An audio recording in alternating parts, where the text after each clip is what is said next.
Hey, everybody, welcome to this episode of the Disc Golf Answer Man. What's going on, Disc Golf Answer Man he's crew? back.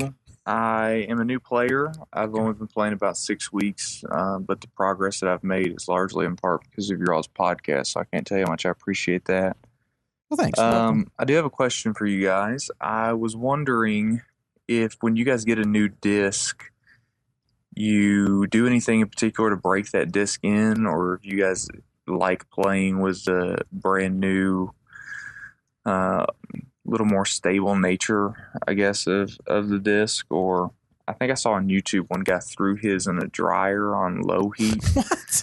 And then kept folded it in half a whole bunch of times. I didn't know if you guys had your own little tips and tricks that you did to get a disc where you like it, or if you guys just play with it right out of the box. So anything you guys have, I appreciate. Thanks.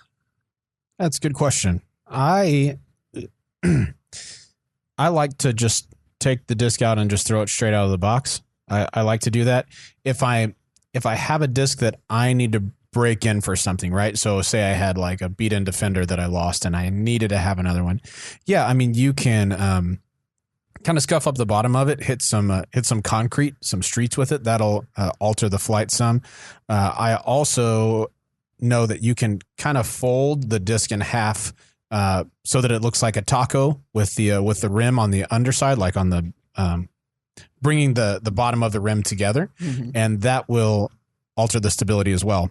Now I'm going to warn you against doing that always. Now you can do you can do it a little bit, and that's fine. But if you overdo it, it takes what used to be an overstable disc and kind of makes it really flexy. Instead of straightening it out, it kind of moves it to the right, and then you still have that big stability at the end. And so it's kind of interesting how that works. I have seen the dryer thing. Somebody will put a new disc like in a towel and then just let it go in the dryer, and that works fine. But I don't know, man.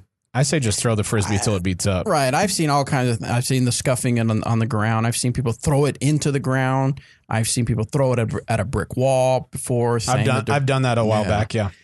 Here's my thing is, I get when you throw it if you're throwing it in a casual round or whatever, that it's totally random what happens. It hits a tree, it hits the ground, it hits the street, depending on what course you're playing on. But I think I almost feel like you're creating a abnormal environment or atmosphere for that disc, thinking it'll beat in rather than just, like you said at the end, just getting out there and playing it and knowing it'll beat in. Yeah, throw it on every hole, and I promise it'll beat in. Like, it's going to happen. Like, I just got some new 2 deputies. I got the ones where they have my name on it, CoolDaddySlickBreeze. They got it from Lat 64 Custom. Oh, cool. They're putting them out where you can you could customize the name. So I have those, and I thought, well, these are going to be my putters because they're really cool.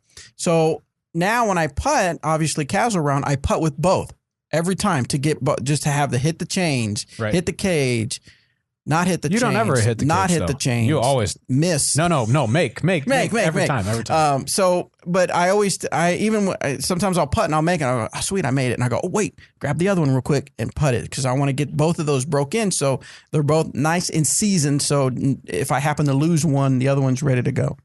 Rather than grinding it on the street and throwing it up against a wall and stuff like that. So agreed.